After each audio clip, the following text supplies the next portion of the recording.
السلام علیکم ورحمۃ اللہ وبرکاتہ۔ بسم اللہ الرحمن الرحیم۔ کچھ باتیں ہمارے مذہب نے ایسی ہمیں بتائی کہ آج کے لوگ اس کو تنگ نظری کہتے ہیں، لیکن ہم آج پوری ذمہ داری سے آپ کو اللہ تعالیٰ کی بتائی ہوئی حدود بتائیں گے کہ جن سے تجاوز کرنے سے میاں بیوی ایک دوسرے پر حرام ہو جاتے ہیں۔ آپ کو پورا حق ہے کہ آپ پوری ویڈیو کو دیکھ کر ان باتوں کو جان لیں اور ان کا بے پناہ خیال رکھیں۔ اللہ تعالیٰ نے قرآن میں اور نبی پاک صلی اللہ علیہ وسلم نے اپنی حدیث کے ذریعے شادی شدہ جوڑوں کے لیے کچھ حدود بیان کی ہیں، اور کوئی بھی شادی شدہ جوڑا ان حدود کو پار نہیں کر سکتا۔ سورہ بقرہ میں ارشاد ہے، یہ اللہ تعالیٰ کی حدیں ہیں، ان کے پاس نہ جانا۔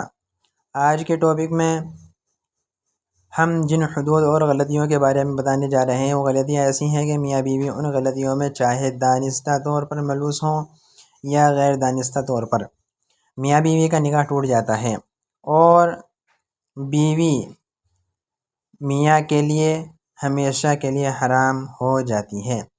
اس لیے ان غلطیوں اور حدود کے بارے میں جاننا ہر شادی شدہ جوڑے کے لیے لازم ہے، تاکہ وہ اپنے آپ کو ایسی غلطیوں اور گناہوں سے دور رکھ سکیں، تاکہ ان کی زندگی میں ایسی پیچیدگی کی نوبت نہ آنے پائے۔ یہ غلطیاں اور گناہ کون کون سے ہیں، اس بارے میں اب ہم مکمل تفصیل بیان کرتے ہیں۔ نکاح ٹوٹنے کی سب سے پہلی وجہ اسلام میں جو بیان کی گئی ہے وہ موت ہے۔ میاں یا بیوی میں سے جیسے ہی کسی ایک کی روح پرواز کر جائے تو اسی لمحہ نکاح ختم ہو جاتا ہے اور بیوی میاں شوہر پر حرام ہو جاتی ہے۔ دوسری وجہ خلا، جس میں میاں بیوی باہمی طور پر طلاق کے لیے راضی ہو جاتے ہیں۔ تیسری وجہ ایلیہ ہے، جس میں شوہر اپنی بیوی سے 4 ماہ ہم بستری نہ کرنے کی قسم کھا لے اور اس قسم کے بعد واقعی 4 مہینے ہم بستری نہ کرے تو نکاح ٹوٹ جاتا ہے۔ یہ یاد رہے کہ ضروری ہے کہ شوہر قسم کھائے، بنا قسم کھائے ہم بستری نہ کرنے پر طلاق نہیں ہوگی۔ چوتھی وجہ جس سے نکاح ٹوٹ جاتا ہے وہ ہے لعان، جس میں شوہر اپنی بیوی کو زنا کرتے ہوئے دیکھ لے، اور لعان یہ ہے کہ شوہر 5 دفعہ قسم کھا کر بتائے کہ میں اپنی ذات میں اپنی بات میں سچا ہوں، اور اگر میں جھوٹ بولوں تو اللہ کی لعنت ہو مجھ پر۔ اسی طرح اگر شوہر 4 سال سے زیادہ عرصے سے غائب ہو جائے تو قاضی اس کی بیوی کو نکاح سے آزاد کر سکتا ہے۔ زوجین میں سے اگر کوئی بھی دین اسلام سے منحرف ہو جائے تو تب بھی نکاح ٹوٹ جاتا ہے۔ اسی طرح اگر معتبر ذرائع یہ پتہ چل جائے کہ میاں بیوی دونوں آپس میں رضاعی بہن بھائی ہیں تو قاضی دونوں میں لازمی تفریق کروا دے۔ یہ یاد رہے کہ اللہ نے رشتوں کی حدود قائم کی ہیں اور رشتوں کا آپس میں تقدس بیان کیا ہے۔ اللہ تعالیٰ نے اس انسان کے لیے مختلف رشتے بنائے ہیں، خون کے رشتے، دودھ کے رشتے، نکاح کے رشتے، سسرال کے رشتے، اور ہر ایک رشتے کی اپنی حدود مقرر فرمائی ہے۔ کوئی رشتے محرم قرار دیے گئے ہیں اور کوئی غیر محرم، اور مسلمان کے لیے قرآن میں یہ تعلیمات سکھائی ہیں کہ کیسے زندگی بسر کرنی ہے، کس رشتے کے ساتھ کیا سلوک کرنا اور کیسا سلوک کرنا ہے۔ ہر رشتے کے اپنے اپنے حقوق مختصر کر دیے ہیں اور ان کی حدود بھی بتائی گئی ہیں۔ چلیے بات کو نکاح کے بعد رشتوں میں وہ حدود بتاتے ہیں جن میں انتہائی احتیاط کی ضرورت ہے۔ اگر ان رشتوں میں ذرہ برابر بھی بے احتیاطی کی گئی تو بیوی اپنے شوہر کے لیے ہمیشہ کے لیے حرام ہو جاتی ہے، یعنی ایسا ہونے سے میاں بیوی کا نکاح ٹوٹ جاتا ہے۔ جب بیٹا 7 سال سے اوپر ہو جائے تو چاہیے کہ وہ ماں کے ساتھ نہ سوئے، اور اسی طرح بیٹی جب 7 سال سے اوپر کی ہو جائے تو وہ اپنے باپ کے ساتھ نہ سوئے۔ یہ شرعی حکم ہے، اسی لیے اس کی پابندی بہت ضروری ہے۔ شریعت نے یہ احکام اس لیے نافذ کیے ہیں کہ اگر ان احکام کی پاسداری نہ کی گئی تو اس کا نتیجہ بڑا خطرناک ہے۔ اسی طرح جب بیٹی 9 سال کی ہو جائے تو باپ کے چاہیے کہ اسے پیار کرنے میں احتیاط کرے۔ باپ کو چاہیے کہ اگر وہ پیار کرنا بھی چاہے تو صرف بیٹی کے سر پر ہاتھ پھیرے، بوسہ لینا ہو تو وہ بھی سر پر بوسہ لے۔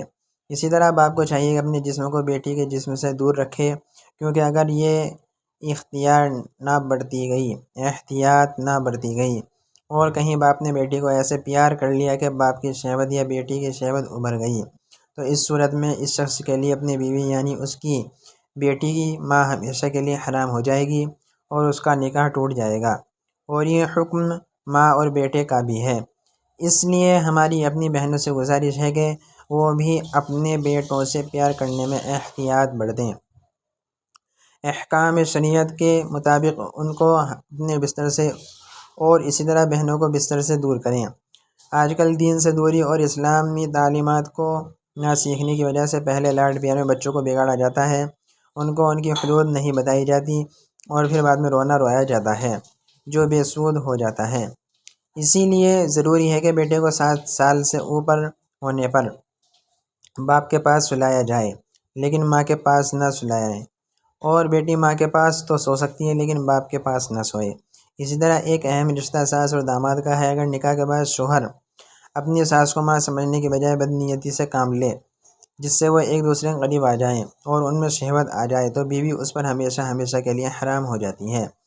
جو حدود شریعت نے طے کی ہیں ان حدود کی پاسداری کرے، کیونکہ نکاح صرف بیوی کے ساتھ ہوتا ہے اور اس کی زوجیت کے لیے صرف اس کی بیوی حلال ہوتی ہے۔